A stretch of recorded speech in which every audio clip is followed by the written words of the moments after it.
अब मैं बोलूंगी तो लोग कहेंगे कि बोलती है। बचपन की बात और थी भाभी जी।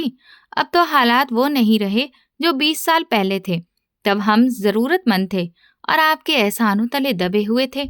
मगर अब मेरा बेटा विक्रम इस शहर के सबसे बड़े कॉलेज में प्रोफेसर बन गया है। उसकी इज्जत, उसका आत्मसम्मान है। और वो जो हर वक्त आपकी बेटी श्रुति के पीछे भागता फिरता था, वो सिर्फ बचपना था। उसे अब भूल जाना ही सबके लिए बेहतर है। अब मेरा बेटा पढ़ा लिखा और काबिल इंसान बन चुका है, जबकि आपकी बेटी का हाल तो सबके ही सामने है, जो इंटर की परीक्षा में 2 बार फेल होकर अब घर की 4 दीवारी में बैठी वक्त बर्बाद कर रही है। हम अपने खानदान की नाक नहीं कटवाना चाहते हैं कि कल को लोग कहें कि एक प्रोफेसर की पत्नी अनपढ़ और जाहिल है। किरण जी के इन जहरीले और नुकीले शब्दों ने श्रुति के वजूद में जैसे हजारों छुरियां चुबो दी। वो जो किचन के दरवाजे के पीछे खड़ी अपनी मंगनी पक्की होने की खुशी में मुस्कुरा रही थी, उसके गालों पर अचानक आंसुओं की बरसात उतर आई। उसके हाथ में पकड़ी चाय की ट्रे कांपने लगी। तभी श्रुति के पिता शेखर जी ने एक गहरी सांस ली और बहुत धीमी आवाज में बोले, बहन जी, रिश्ते पैसे या डिग्री से नहीं, दिल से निभाए जाते हैं। श्रुति भले पढ़ाई में कमजोर रही हो, मगर उसका दिल बहुत साफ है और बचपन से ही उसका नाम विक्रम के साथ जुड़ा रहा है। आज अगर इस तरह की बातें करोगी तो फिर मेरा भरोसा टूट जाएगा। मगर किरण जी का लहजा और सख्त हो गया। कुर्सी से उठते हुए बोली, भाई साहब, इज्जत दिल से नहीं हैसियत से मिलती है। मेरी बात पत्थर की लकीर समझ लीजिए कि विक्रम अपनी जिंदगी किसी ऐसी लड़की से शादी करके बर्बाद नहीं करेगा जो खुद कुछ नहीं कर सकी। उसे अब अपने बराबर की लड़की चाहिए, जो उसके साथ किसी महफिल में खड़ी होकर अंग्रेजी बोल सके, न कि श्रुति की तरह चूल्हे पर रोटियां बनाते हुए पूरी उम्र निकाल दे। ये सब सुनकर श्रुति के अंदर जैसे कुछ टूटकर बिखर गया। उसने आईने में खुद को देखा और सूजी हुई आंखों से खुद से सवाल किया, क्या वाकई मैं इतनी बेकार हूं कि मेरी कोई कीमत ही नहीं? विक्रम और श्रुति के परिवार एक ही गांव में रहते थे। श्रुति का परिवार आर्थिक रूप से थोड़ा कमजोर था और विक्रम एक संपन्न परिवार से बिलोंग करता था। दोनों शुरुआत में गांव के स्कूल में ही पढ़ते थे, जहां पर दोनों की एक दूसरे से दोस्ती हो गई थी। उसके बाद विक्रम शहर पढ़ने के लिए चला गया, लेकिन शहर जाने से पहले उसने अपनी माँ से कहा कि वो श्रुति को पसंद करता है और उसी से शादी करना चाहता है। बेटी की इच्छा के चलते किरण जी ने श्रुति और विक्रम का रिश्ता तय कर दिया और विक्रम शहर चला गया। लेकिन वहां जाकर वो शहर की दुनिया में मगन हो गया और श्रुति को लेकर उसके मन में हीन भावना आ गई। और इधर श्रुति ने पढ़ाई में ज्यादा मन नहीं लगाया, जिसकी वजह से वो फेल हो गई और आज श्रुति को बेइज्जती झेलनी पड़ी। किरण जी के जाने के बाद उसी रात उसने फैसला कर लिया कि वो इस अपमान का जवाब शब्दों से नहीं बल्कि अपनी कामयाबी से देगी। उसने अपनी पुरानी किताबें निकाली जो धूल से भरी पड़ी थीं और दिल में ठान लिया कि अब नींद उसकी आंखों में तभी आएगी जब वो विक्रम और उसकी घमंडी माँ को ये दिखा देगी कि एक हारी हुई लड़की जब जीतने की ठान लेती है तो इतिहास बदल देती है। विक्रम, जो कभी उसके लिए दुनिया का केंद्र था, अब उसे एक चुनौती लगने लगा। उसने शहर जाने का फैसला किया और पिता के सामने हाथ जोड़कर बोली, पापा, मुझे बस एक मौका दे दीजिए। मैं साबित करना चाहती हूँ कि मैं बोझ नहीं हूँ। मैं इस समाज के उन तानों को खत्म करना चाहती हूँ जो इंसान को सिर्फ डिग्रियों से तौलता है। शेखर जी ने उसे शहर में पढ़ने की इजाजत दे दी क्योंकि वो जानते थे कि अब बेटी का हौसला टूटने वाला नहीं है।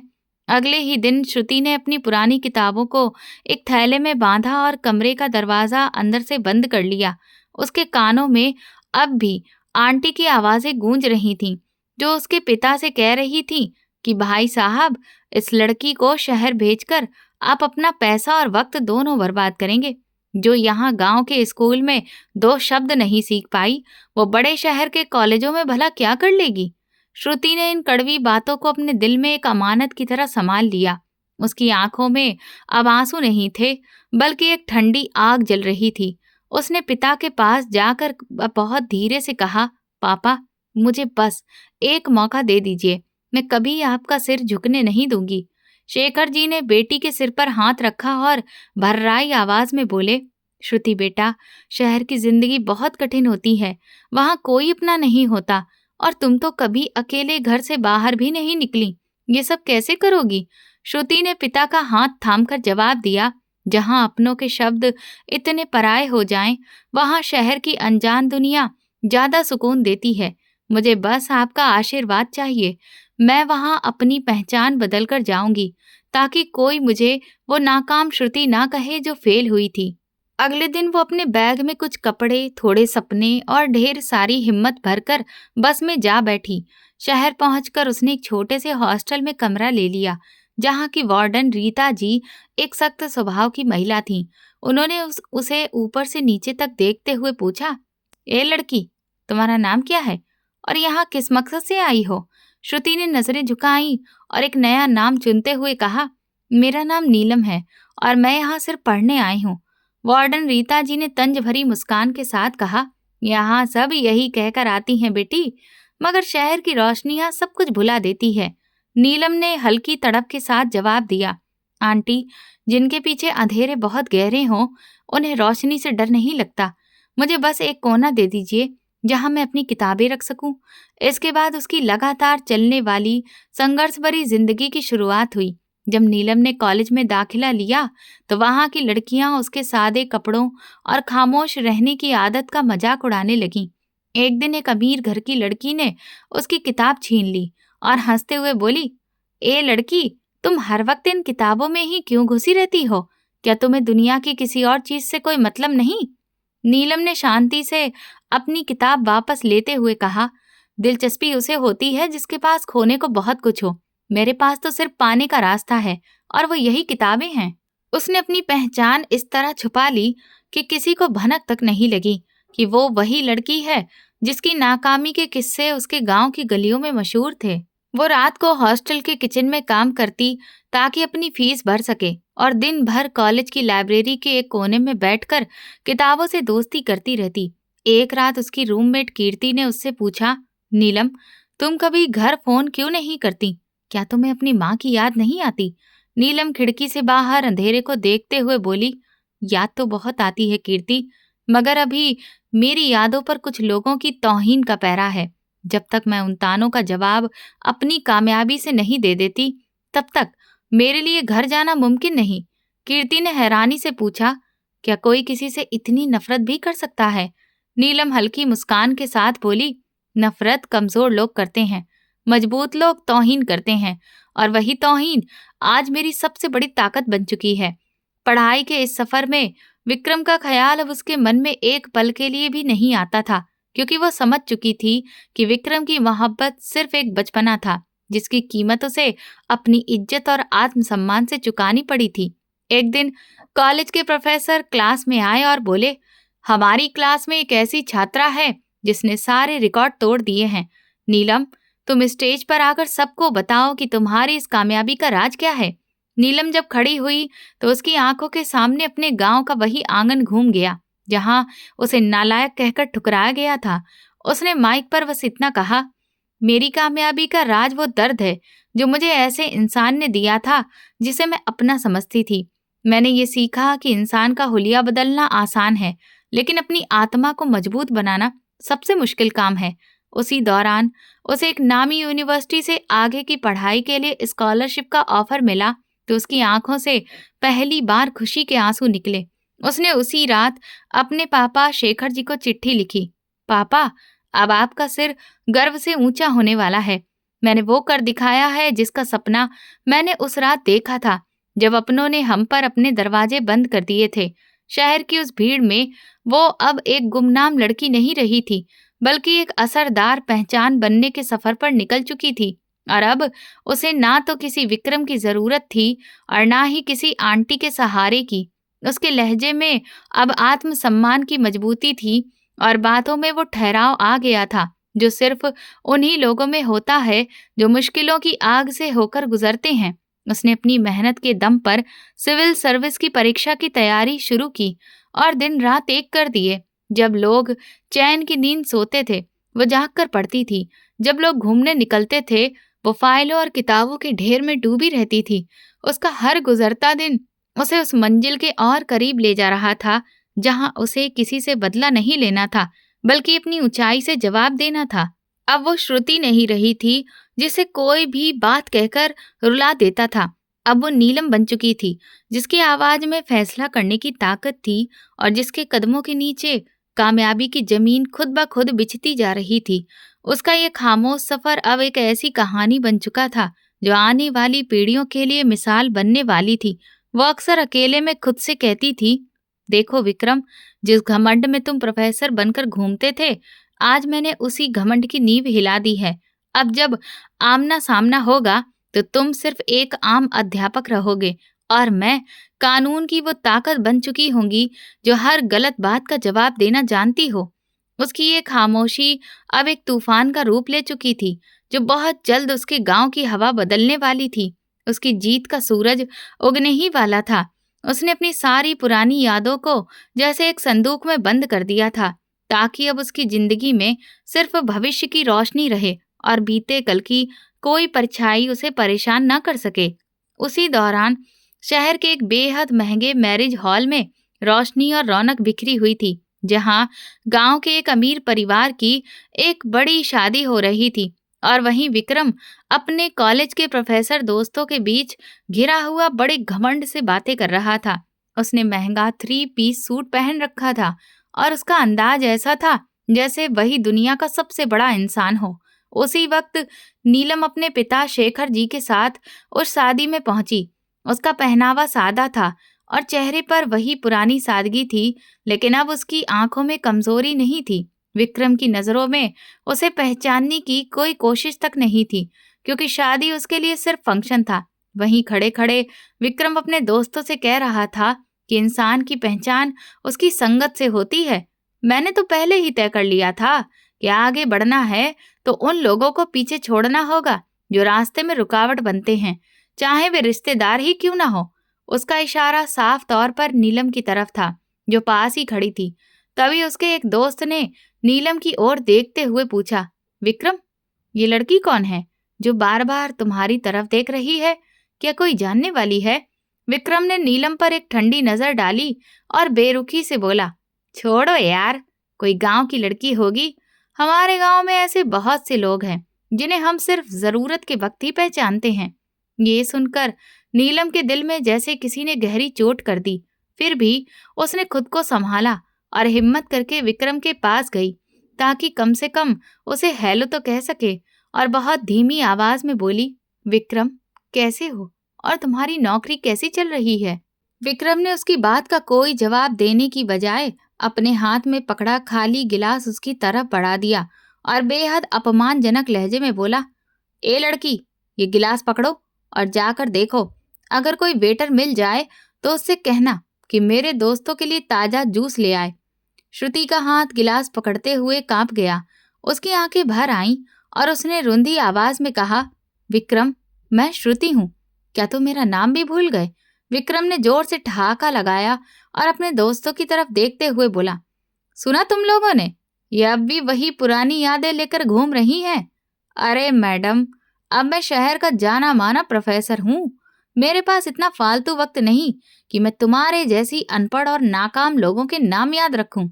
तुम लोगों से तो इंटर की किताबें पूरी नहीं होती और मैं यहाँ पीएचडी के पेपर लिख रहा हूँ।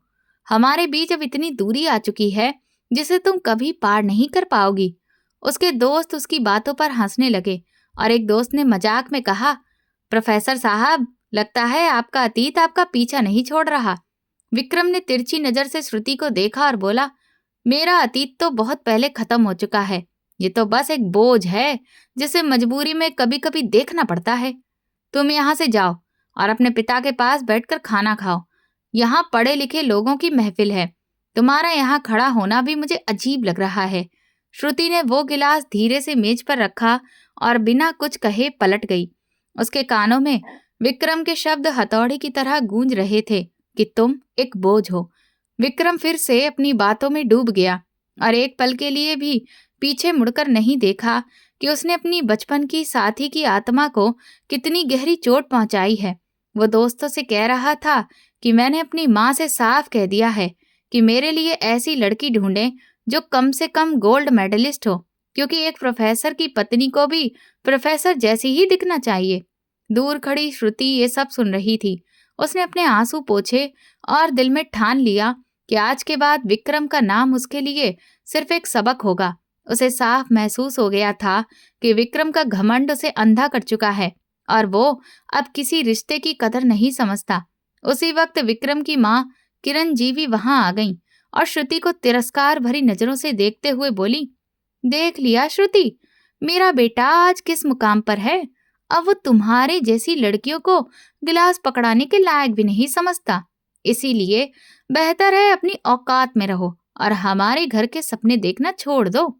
श्रुति ने किरण जी की बात का कोई जवाब नहीं दिया और चुपचाप हॉल से बाहर निकल आई। अब उसे पूरा यकीन हो गया था कि विक्रम की जिंदगी से निकल जाना ही उसकी सबसे बड़ी जीत है।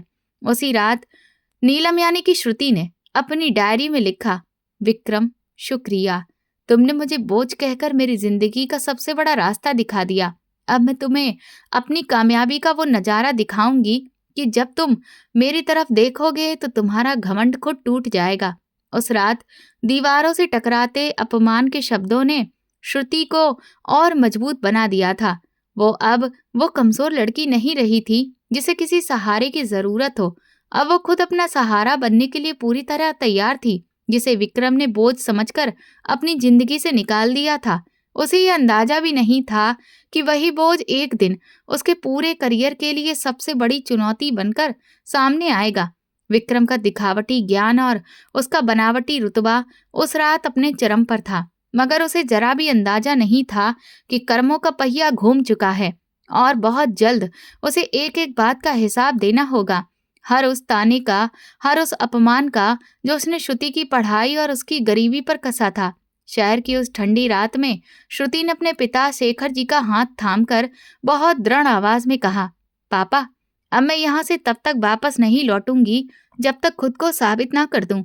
शेखर जी ने बेटी की आंखों में वो निश्चय देख लिया था जो बड़े से बड़ा पहाड़ भी चीर दे। उधर विक्रम अपने घमंड की दुनिया में खोया रहा, जबकि इधर श्रुति ने अपने आंसुओं को स्याही बनाकर अपनी किस्मत की नई कहानी लिखनी शुरू कर दी थी। एक ऐसी कहानी जिसमें विक्रम जैसे किरदारों के हिस्से में सिर्फ पछतावा आने वाला था। विक्रम के दोस्त उसकी सफलता के कसीदे पढ़ रहे थे और वो कुर्सी पर फैलकर इस तरह बैठा था जैसे उसने पूरी दुनिया जीत ली हो। लेकिन उसे क्या पता था कि असली जीत उस लड़की की होने वाली है जिसे उसने एक गिलास पकड़ाने लायक भी नहीं समझा था। वक्त का हर गुजरता पल अब विक्रम के पतन और श्रुति की सफलता की तरफ बढ़ रहा था। हॉस्टल के उस छोटे और घुटन भरे कमरे में नीलम ने अपनी जिंदगी के नए अध्याय की शुरुआत कर दी थी, जहां रात के 2 बजे भी वो टेबल लैंप की हल्की रोशनी में फाइलें फैलाए बैठी रहती थी। उसकी रूममेट कीर्ति ने कई बार करवट बदलकर उसे देखा और आखिर नींद से उठकर बैठ गई। जमाई लेते हुए कीर्ति बोली, नीलम, तुम खुद को बीमार कर लोगी। आखिर ये कौन सा इम्तिहान है जिसके लिए तुमने अपनी नींद और सुकून सब बर्बाद कर दिए हैं? क्या जिंदगी में थोड़ी राहत भी जरूरी नहीं होती? नीलम ने थकी हुई आंखें मसलते हुए गहरी सांस ली और बोली, कीर्ति, राहत उनका हक होती है जिनके पास खोने के लिए कुछ होता है। मैं तो अपनी पहचान की तलाश में निकली हूँ। मुझे अपनी नींद बेचकर वो सपने खरीदने हैं जो लोगों ने मुझसे छीन लिए थे। कीर्ति ने उसकी मेज पर रखी किताबों के ढेर को देखकर हैरानी से पूछा, लेकिन तुमने घर वालों को ये क्यों नहीं बताया कि तुम्हें इस साल की सबसे बड़ी मेरिट स्कॉलरशिप मिल चुकी है? तुम्हारे पापा तो खुशी से झूम उठेंगे। फिर तुम खुद को इतनी छुपी हुई जिंदगी में क्यों रखे हुए हो? रिश्तेदारों को अपनी पढ़ाई और कामयाबी क्यों नहीं बताती? कुछ पल की गहरी खामोशी के बाद नीलम बोली, अभी वक्त नहीं आया कीर्ति। अगर मैंने अभी सब बता दिया तो मेरी आंटी किरण जी फिर कोई नया तमाशा खड़ा कर देंगी। उन्हें लगता है कि मैं यहाँ कोई मामूली काम कर रही हूँ या बस वक्त बर्बाद कर रही हूँ। उन्हें ऐसा ही सोचने दो, क्योंकि जब खामोशी से बड़ी कामयाबी दस्तक देती है तो उसका शोर पूरी दुनिया सुनती है। उसी वक्त उसके फोन पर उसके पिता शेखर जी की कॉल आ गई। नीलम ने अपनी आवाज संभाली और फोन कान से लगाया। उधर पिता शेखर जी की आवाज में गहरी चिंता थी। उन्होंने पूछा, बेटा नीलम, वहां सब ठीक से चल रहा है ना? सुना है शहर में बहुत महंगाई है। अगर पैसों की दिक्कत हो तो बता देना, मैं अपनी जमीन का थोड़ा सा हिस्सा बेच दूंगा, मगर तू अपनी पढ़ाई अधूरी मत छोड़ना। ये सुनते ही नीलम की आंखें भर आईं, लेकिन उसने खुद को संभालते हुए मजबूत आवाज में कहा, नहीं पापा, मुझे पैसों की कोई ज़रूरत नहीं है। मैं यहाँ हॉस्टल के किचन में काम करती हूँ। उसी से मेरा गुजारा अच्छे से हो जाता है। आप बस अपनी सेहत का ध्यान रखिए। शेखर जी ने अफसोस भरे स्वर में कहा, बेटा, काश मैं तुम्हें विक्रम जैसे प्रोफेसर की तरह किसी बड़े कॉलेज में पढ़ा पाता, मगर मेरी हैसियत सीमित है। नीलम हल्की मुस्कान के साथ बोली, पापा, प्रोफेसर होना सिर्फ एक पद होता है। असली ऊंचाई इंसान अपने चरित्र से पाता है। आप चिंता मत कीजिए, मैं आपको वो मुकाम दिखाऊंगी जो किसी प्रोफेसर के सपनों में भी नहीं होता। फोन रखते ही नीलम फिर से अपनी फाइलों में डूब गई। उसने अपने पिता को ये नहीं बताया था कि वो किस चीज की तैयारी कर रही है। उसने अपनी सिविल सर्विस की तैयारी को बिल्कुल एक गुप्त मिशन की तरह जारी रखा। उसका जीवन अब किसी जासूस जैसा हो गया था। वो कॉलेज जाती तो कैंटीन में बैठने की बजाय सीधे लाइब्रेरी के सबसे कोने वाले हिस्से में चली जाती, जहां पुरानी और धूल भरी किताबें रखी होती थीं। एक दिन कॉलेज के प्रिंसिपल ने उसे अपने दफ्तर में बुलाया और कहा, नीलम, हमें गर्व है कि तुमने राष्ट्रीय स्तर की प्रतियोगिता में पहला स्थान हासिल किया है और अब तुम्हें सरकार की तरफ से विशेष स्कॉलरशिप दी जा रही है। क्या तुम चाहती हो कि तुम्हारे परिवार को इस कार्यक्रम में बुलाया जाए? नीलम ने बेहद आदर से सिर झुकाकर कहा, सर, माफ कीजिए, लेकिन मैं चाहती हूँ कि मेरी ये सफलता अभी गुप्त ही रहे। मैं नहीं चाहती कि मेरे गांव में किसी को पता चले कि मैं यहाँ क्या कर रही हूँ। प्रिंसिपल ने हैरानी से पूछा, ऐसा क्यों बेटा? सफलता तो बांटने से और बढ़ती है। नीलम ने शांत लेकिन दृढ़ स्वर में जवाब दिया, सर, कुछ जख्म ऐसे होते हैं जिनका इलाज सिर्फ पूरी जीत से होता है, और मेरी जीत अभी अधूरी है। जिस दिन मैं उस कुर्सी पर बैठूंगी जहां से इंसाफ का फैसला होता है, उस दिन मैं खुद दुनिया को बताऊंगी कि वही नालायक समझी जाने वाली लड़की ने ये सब कर दिखाया। इस पूरे संघर्ष में कीर्ति ही उसकी एकमात्र सच्ची दोस्त थी। कीर्ति अक्सर उससे कहती थी, नीलम, जब तुम किसी से बात करती हो तो तुम्हारे शब्दों में एक अजीब सी धार होती है, जैसे कि तुम किसी से बदला ले रही हो। तब नीलम हल्के से मुस्कुराकर जवाब देती, नहीं कीर्ति, ये बदला नहीं था, बल्कि उन तानों का जवाब था जो उसे विरासत में मिले थे। उसने दिन रात एक कर दिए। वो मुश्किल से 2-2 घंटे सोती और बाकी वक्त किताबों और हालात से जुड़े विषयों को पढ़ने में लगा देती। उसकी आंखों के नीचे काले घेरे पड़ गए थे, लेकिन उसके हौसले में जरा भी कमी नहीं आई। वो कई रातों में खिड़की के पास खड़ी होकर विक्रम के वही शब्द दोहराती, तुम एक बोझ हो, और फिर दांत भींचकर दोबारा पढ़ाई में जुट जाती। उसने अपनी स्कॉलरशिप की रकम बहुत संभाल कर खर्च की और उसी से महंगी किताबें और जरूरी नोट्स खरीदे ताकि तैयारी में कोई कमी ना रह जाए। इस दौर में उसे कई बार पैसों की तंगी झेलनी पड़ी, लेकिन उसने कभी हार नहीं मानी। एक बार उसकी आंटी किरण जी का फोन आया और तंज भरे लहजे में पूछा, सुना है तुम शहर में नौकरी कर रही हो, आखिर कितना कमा लेती हो? नीलम ने खुद पर काबू रखते हुए सधे स्वर में कहा, अभी तो बस सीख रही हूँ आंटी, जिस दिन कमाऊंगी आपको खुद पता चल जाएगा। किरण जी हंस पड़ी और बोली, हाँ हाँ, हमें पता है तुम क्या कमा रही होगी। हमारी बात मानो और वापस आ जाओ। विक्रम की सगाई एक बहुत पढ़ी लिखी लड़की से हो रही है। तुम कम से कम काम काज में हाथ बटा देना। श्रुति ने दिल पर पत्थर रखकर कहा, आप चिंता ना करें, मैं शादी के दिन जरूर आऊंगी और आपको अपनी कमाई का हिस्सा भी दूंगी। फोन रखते ही उसने खुद से कहा कि अब उसकी ये खामोश मेहनत अपने अंजाम के करीब पहुंच चुकी है।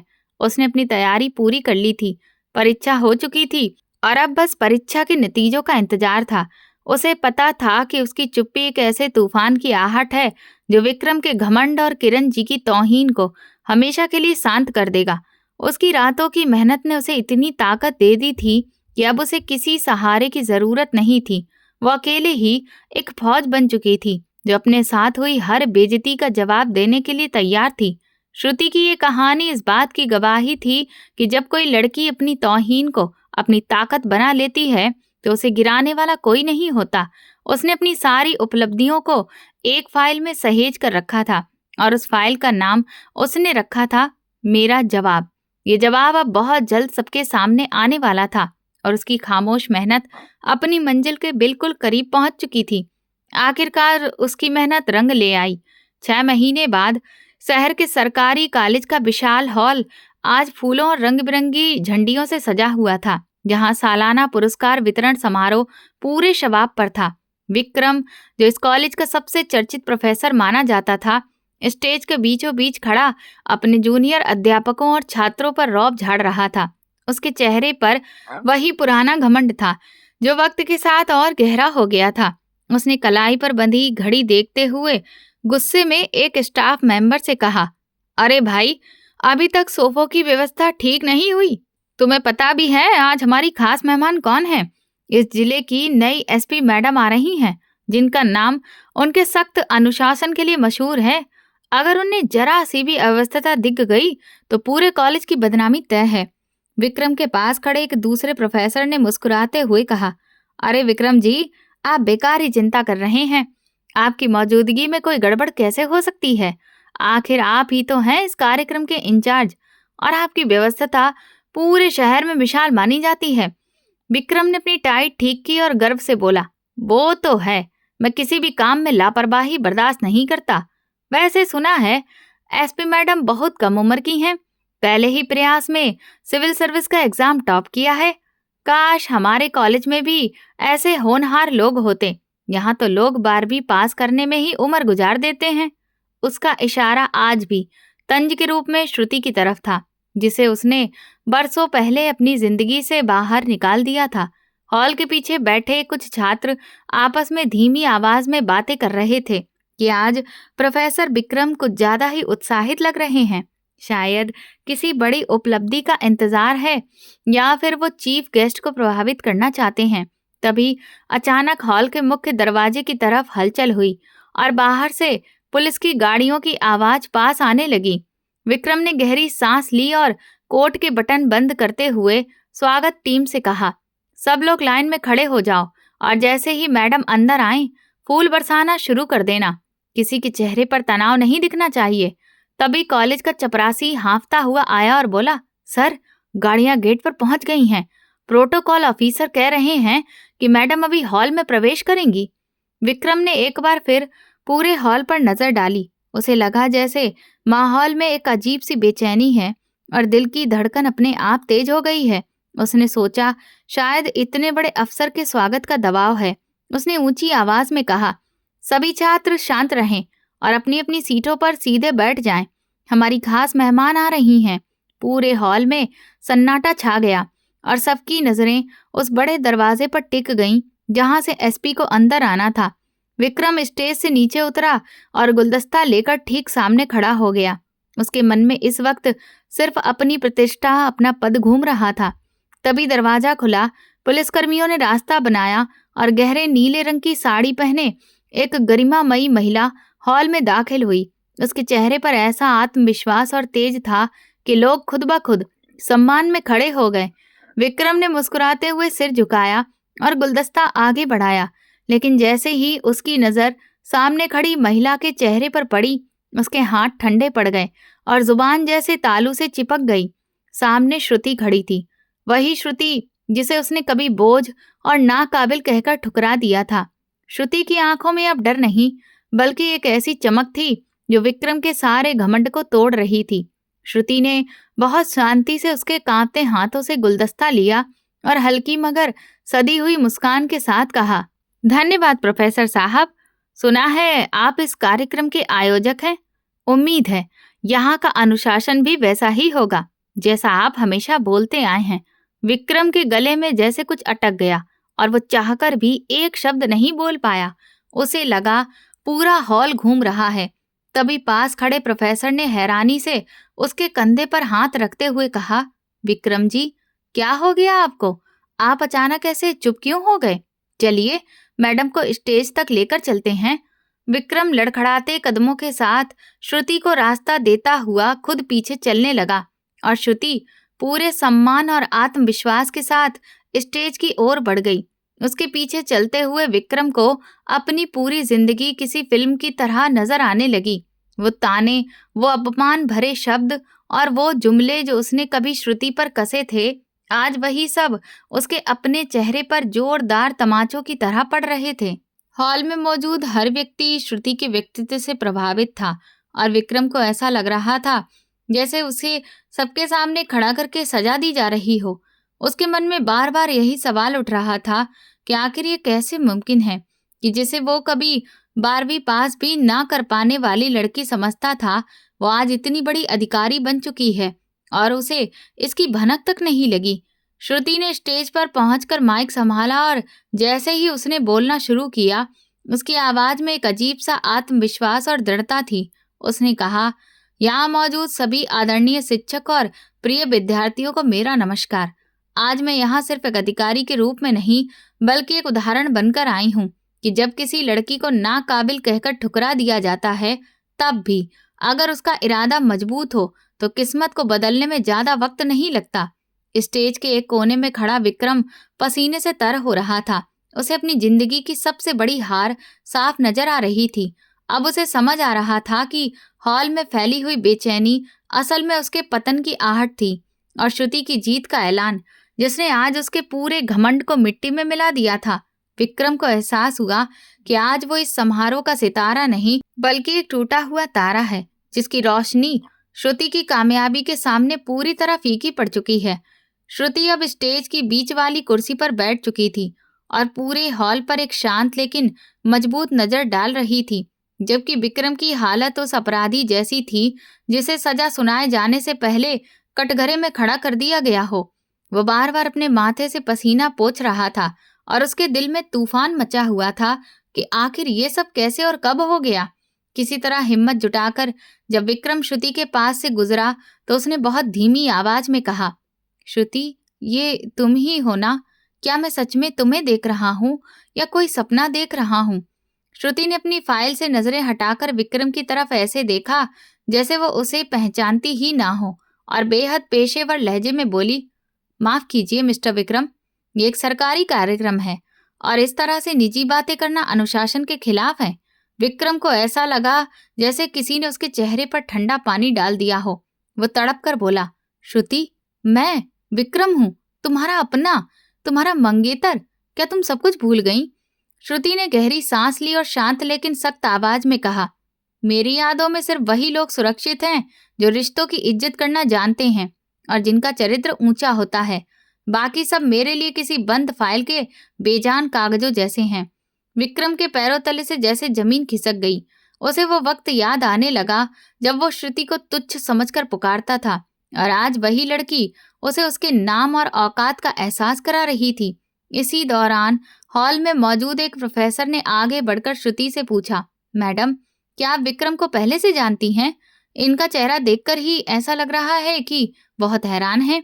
श्रुति ने मुस्कुराते हुए जवाब दिया, प्रोफेसर साहब, हैरानी तो आम तौर पर वही महसूस करते हैं जिनकी सोच छोटी होती है।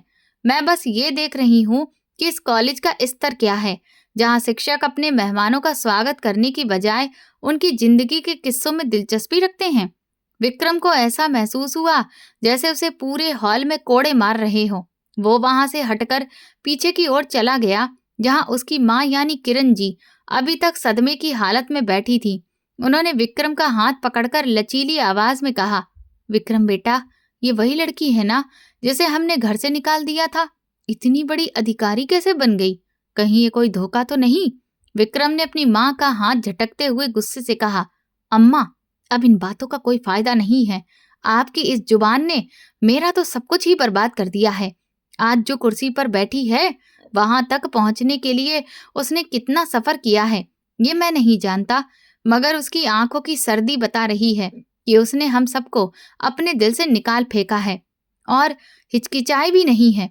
उन्होंने कहा, मैं अभी जाकर उससे मिलूंगी और उसे कहूंगी कि ये सब बस एक मजाक था। विक्रम ने तल्ख लहजे में जोड़ा, अम्मा, वो मजाक नहीं था, वो सब तो बेइज्जती थी और अब वही बेइज्जती हमें हमारी आंखों के सामने लौट कर दिख रही है। श्रुति ने स्टेज से ऐलान किया कि वो चाहती हैं कि विक्रम स्टेज पर आएं और आज के टॉपर्स को पुरस्कार दें। विक्रम बोझिल कदमों के साथ स्टेज पर आया तो श्रुति ने शॉल उसकी तरफ बढ़ाई और कान में बहुत धीरे से कहा, विक्रम साहब, ये पुरस्कार उन बच्चों के लिए है जो मेहनत करते हैं। काश आपने अपनी डिग्री के साथ थोड़ी इंसानियत भी पढ़ी होती तो आज आपको यूं नजरें चुराकर इनाम बांटने की नौबत नहीं आती। विक्रम पुरस्कार थामते हुए लड़खड़ाया। उसे लगा कि श्रुति उसे सबके सामने बेनकाब कर रही है। उसने एक बार फिर कोशिश की कि श्रुति को भावुक कर सके। बोला, श्रुति, मैं जानता हूँ कि मुझसे गलती हुई। मेरी माँ ने जो कहा वो गलत था। मैं तुम्हें ढूंढता रहा। श्रुति ने जोरदार आवाज में जवाब दिया, जो सिर्फ विक्रम को सुनाई दी। झूठ बोलने के लिए भी अकल चाहिए होती है। आप मुझे नहीं बल्कि अपने अहंकार को ढूंढ रहे हैं, जो आज मेरे जूते तले दब चुका है। विक्रम वहां से भाग जाना चाहता था, मगर वो प्रोटोकॉल की जंजीरों में बंधा हुआ था। श्रुति ने पूरे फंक्शन में विक्रम को एक मामूली कर्मचारी की तरह ट्रीट किया। कभी उसे फाइल लाने को कहती, कभी स्टेज की लाइट चेक करने का आदेश देती। विक्रम के दोस्त, जो पहले उसके रुतबे के कसीदे पढ़ते थे, अब आपस में हंसते हुए कह रहे थे, देख यार, प्रोफेसर साहब की तो आज हवा ही निकल गई। ये मैडम तो इन्हें 1 मिनट का चैन ही नहीं दे रही। विक्रम को अपनी जिंदगी का ये सबसे लंबा और अपमानजनक दिन लग रहा था।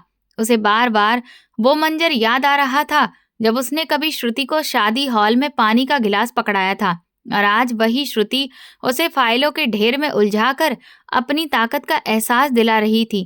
फंक्शन के अंत में श्रुति ने भाषण दिया और कहा, जिंदगी में कभी किसी को उसकी कमजोरी का ताना मत देना, क्योंकि वक्त के पास एक ऐसा तराजू है जो पल भर में राजा को रंक और रंक को राजा बना देता है। फिर उसने विक्रम की तरफ देखकर खास तौर पर कहा, कुछ लोग प्रोफेसर बनकर भी अनपढ़ रह जाते हैं और कुछ लोग नालायक कहलाकर भी पूरी दुनिया पर राज कर लेते हैं। विक्रम का सिर शर्म से झुक गया और वो एक शब्द भी नहीं बोल सका। श्रुति अपनी गाड़ी की तरफ बढ़ गई और विक्रम बस खड़ा उसे दूर जाते हुए देखता रहा। उसे एहसास हुआ कि उसने एक हीरा खो दिया है और अब उसके पास सिर्फ पछतावे की राख बची है। किरण जी श्रुति की गाड़ी के पीछे दौड़ी और बोली, बेटा, एक बात तो सुनती जाओ। मगर श्रुति ने शीशा चढ़ा लिया और ड्राइवर से कहा, चलो चलो यहाँ से, मेरा काम खत्म हुआ। उस रात विक्रम घर लौटा तो उसका सारा घमंड टूट चुका था और उसे समझ आ गया कि जब इंसान का मन छोटा हो तो बड़ी से बड़ी डिग्री भी इज्जत नहीं दिला सकती। श्रुति की शक्ति ने विक्रम के अंदर के प्रोफेसर को मार दिया था और अब वहां सिर्फ एक पछताया हुआ इंसान बचा था, जो अपनी ही नजरों में गिर चुका था। अगले दिन सूरज पूरी तरह निकला भी नहीं था कि किरण जी ने अपने सबसे अच्छे रेशमी कपड़े निकाले और विक्रम को जबरदस्ती तैयार करके श्रुति के सरकारी गेस्ट हाउस के पास ले आईं। उनके हाथ में मिठाई का बड़ा डिब्बा था और चेहरे पर ऐसी बनावटी मुस्कान थी जैसे कि वो बरसों से श्रुति की कामयाबी चाह रही हो। गेस्ट हाउस के गार्ड ने रोका तो किरण जी भड़क कर बोली, अरे हटो सामने से, तुम्हें पता नहीं है मैं तुम्हारी मैडम की आंटी हूँ और ये मेरा बेटा विक्रम है, जो शहर का मशहूर प्रोफेसर है। हम अपनी श्रुति से मिलने आए हैं। गार्ड ने जब अंदर खबर दी तो श्रुति ने उन्हें ड्राइंग रूम में बैठाने का आदेश दिया।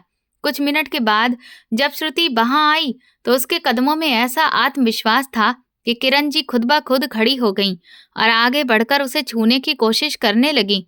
श्रुति ने बड़े सलीके से एक कदम पीछे हटकर सोफे पर बैठते हुए कहा, बैठिए किरण जी, बताइए मिठाई किस खुशी में लाई हैं? क्या कहीं शादी की तारीख तय हो गई है? किरण जी तुरंत मिठाई का डिब्बा मेज पर रखते हुए बनावटी मिठास से बोली, अरे नहीं श्रुति, मैं तो कल रात से खुशी के मारे सो ही नहीं सकी कि मेरी श्रुति इतनी बड़ी अफसर बन गई है। मैं तो विक्रम से यही कह रही थी कि देख, तेरी श्रुति ने पूरे खानदान का नाम रोशन कर दिया। बचपन में हम सब नासमझ थे जो तेरी कदर नहीं कर सके। कोने में सिर झुकाए बैठे विक्रम ने हिम्मत करके श्रुति की तरफ देखा और बोला, श्रुति, अम्मा ठीक कह रही है, हमसे गलती हुई थी। हमें तुम्हारी काबिलियत का अंदाजा नहीं था।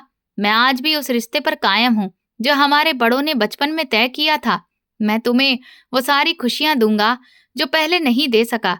श्रुति ने गहरी सांस ली और मेज पर रखी फाइल बंद करते हुए कहा, विक्रम साहब, शायद आपको गलतफहमी है।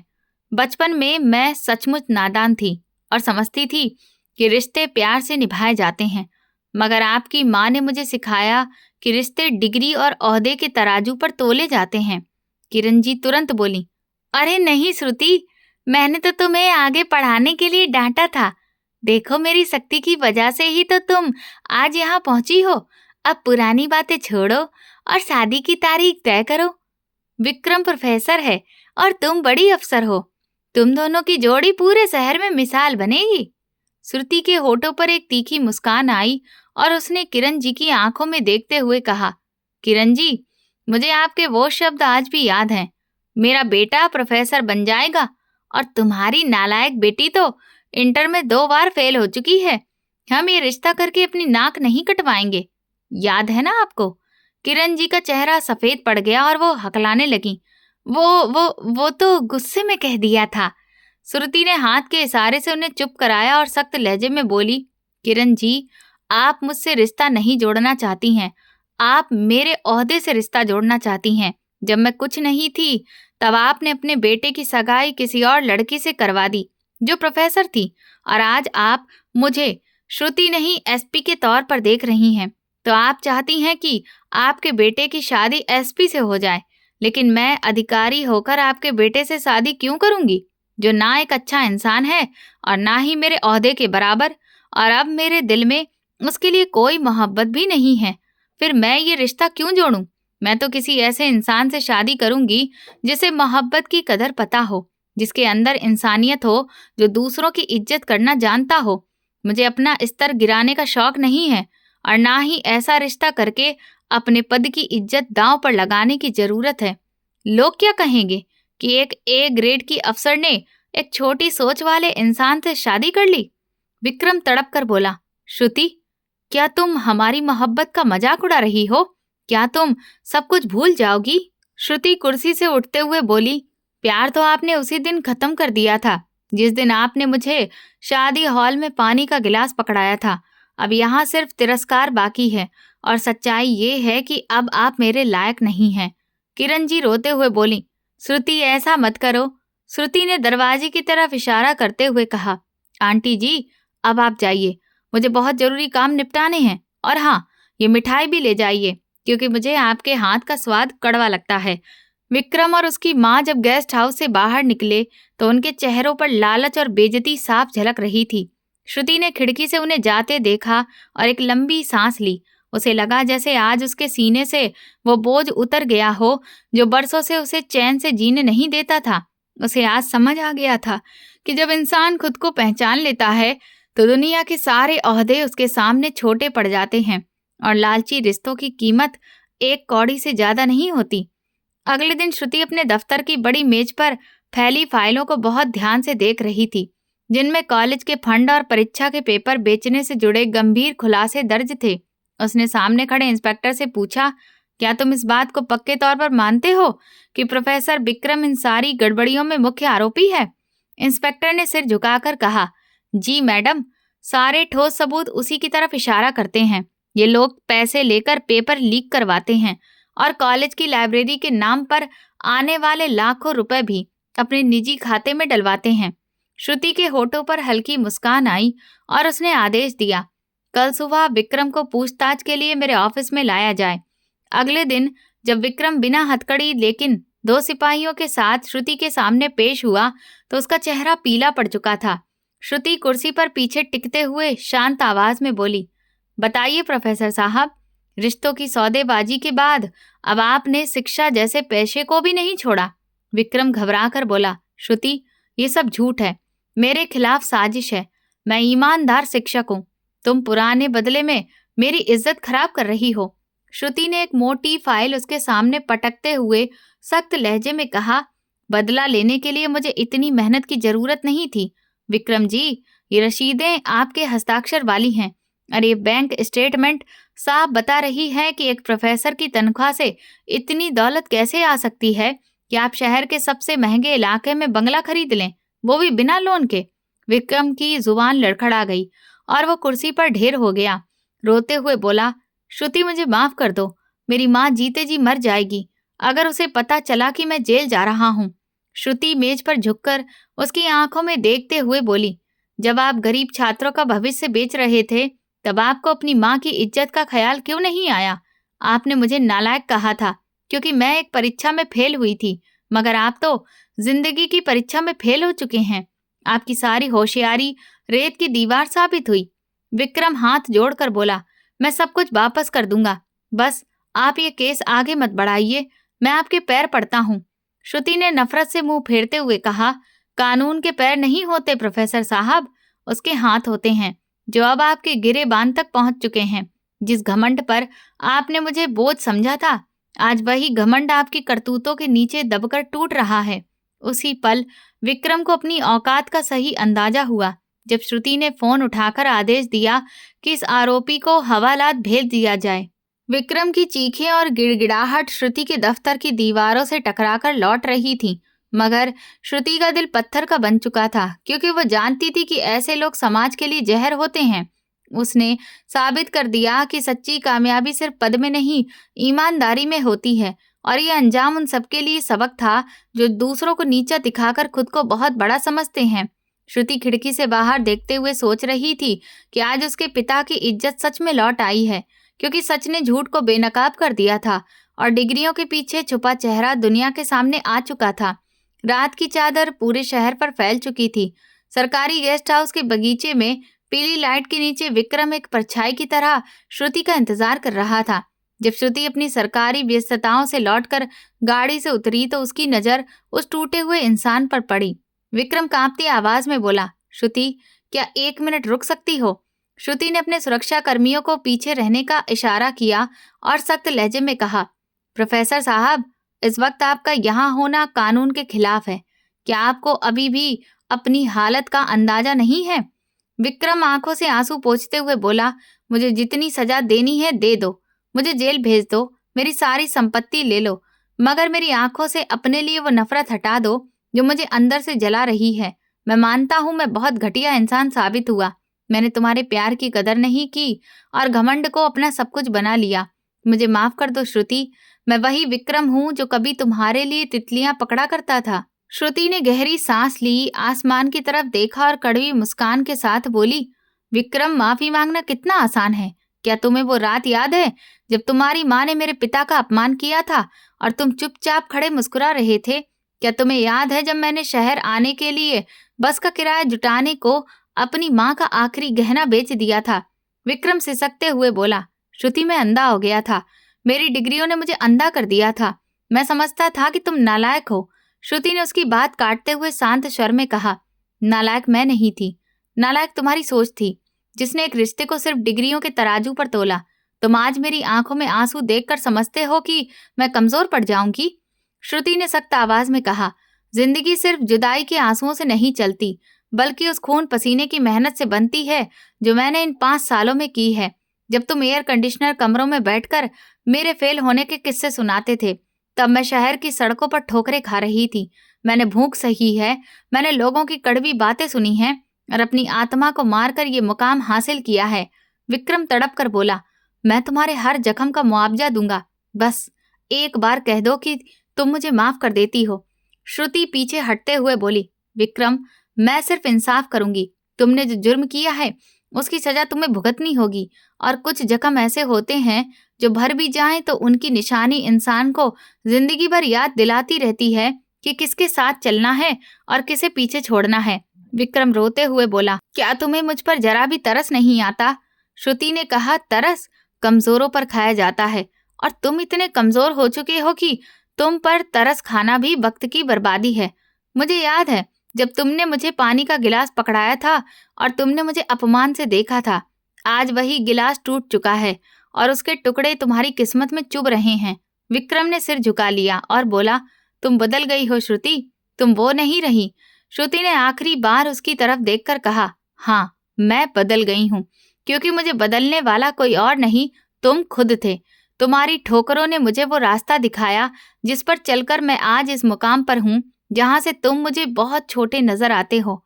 अब यहाँ से चले जाओ और कल अदालत में पेश होने की तैयारी करो, क्योंकि मेरी कलम अब किसी की तरफदारी नहीं, सिर्फ सच लिखेगी।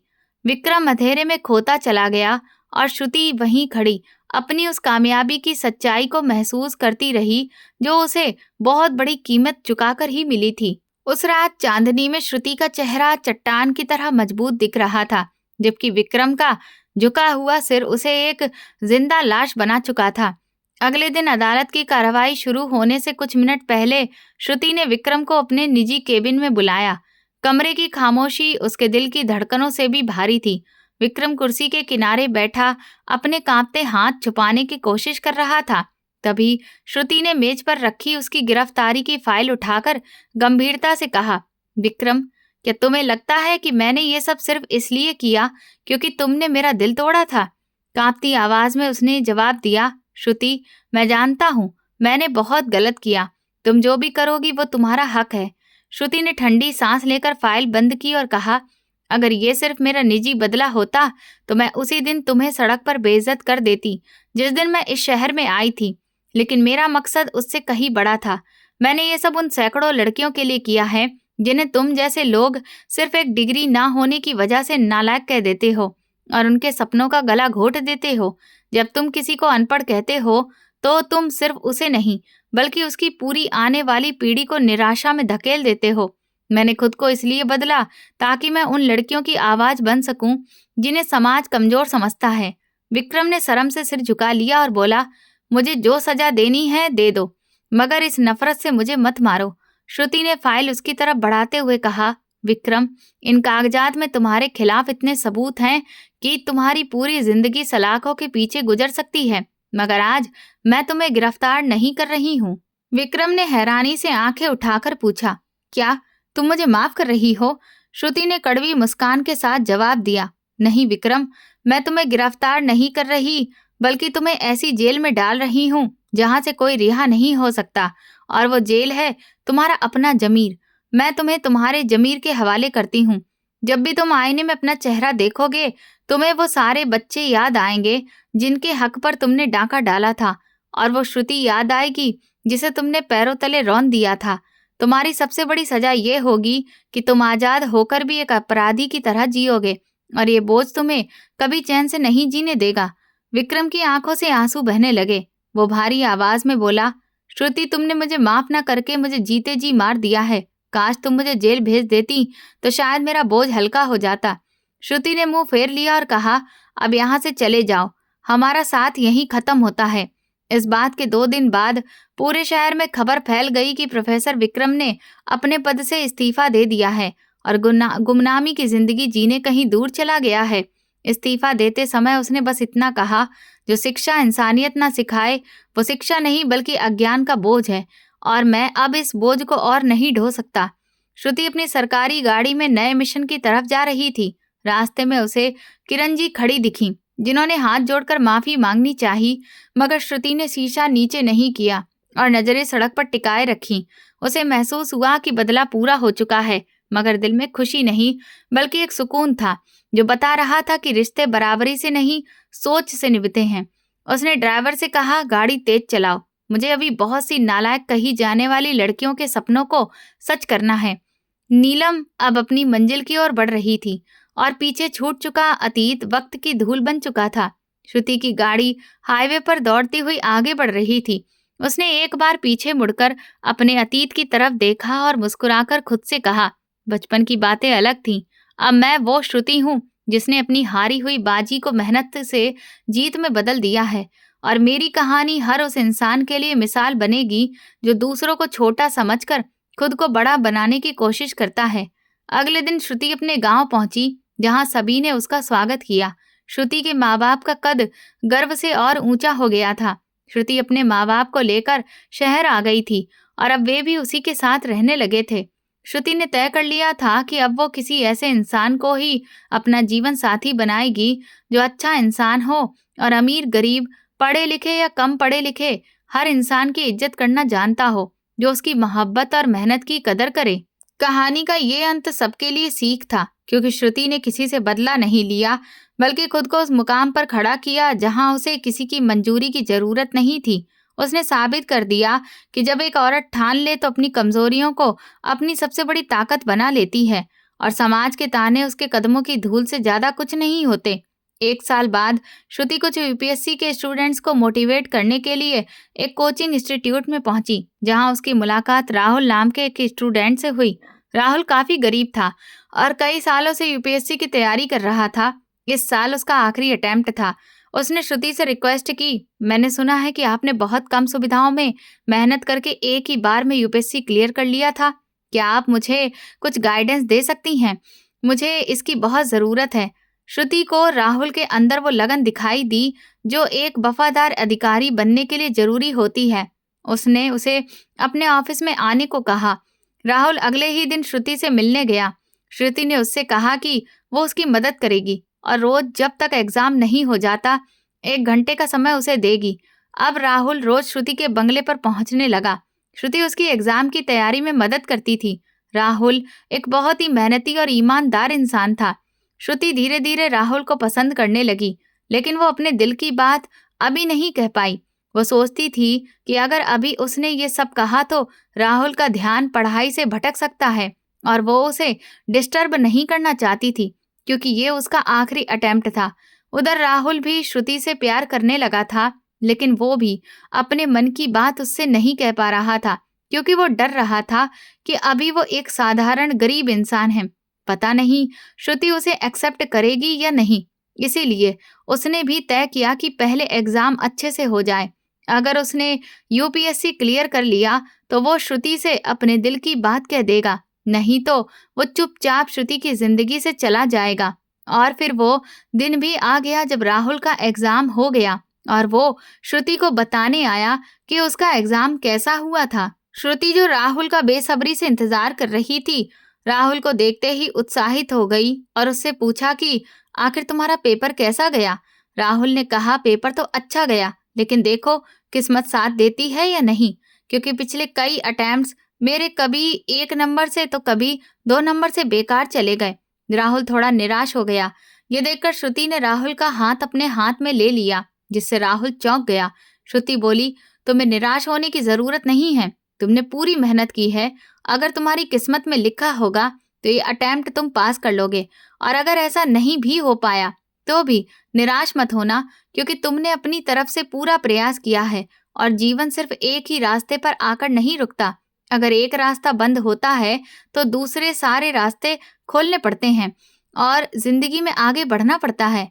श्रुति की बातों ने राहुल को बहुत हिम्मत दी। इसके बाद श्रुति ने तय किया कि वो आज अपने मन की बात राहुल से कहेगी, और उसने राहुल से कहा कि राहुल, मैं तुमसे आज कुछ कहना चाहती हूँ। जरूरी नहीं है कि तुम उसका जवाब अभी ही दो, जो तुम्हारा दिल कहे वही जवाब देना।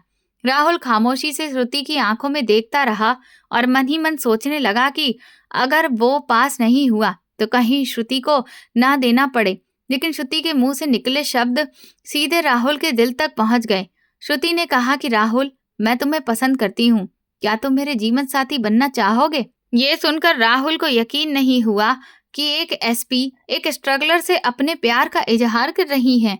राहुल ने कहा, श्रुति, पसंद तो मैं भी तुम्हें करता हूँ, लेकिन कभी अपने मन की बात नहीं कह पाया क्योंकि अभी मैं तुम्हारे लायक नहीं हूँ। ये सुनते ही श्रुति ने राहुल के मुंह पर हाथ रख दिया और बोली, कोई भी इंसान किसी के लायक सिर्फ किसी पद या ओहदे पर पहुंचने से नहीं होता।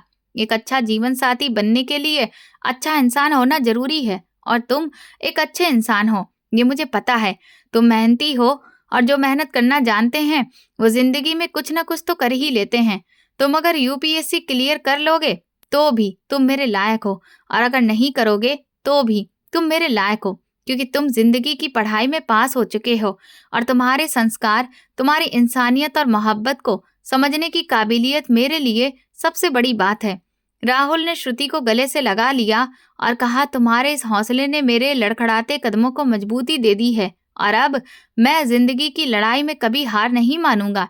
तुम सच कहती हो कि जो मेहनत करना जानते हैं वो हार नहीं मानते, और किसी अच्छे इंसान की इंसानियत को पहचानने के लिए सामने वाले इंसान का भी अच्छा दिल होना जरूरी है, और तुम बहुत साफ दिल की इंसान हो।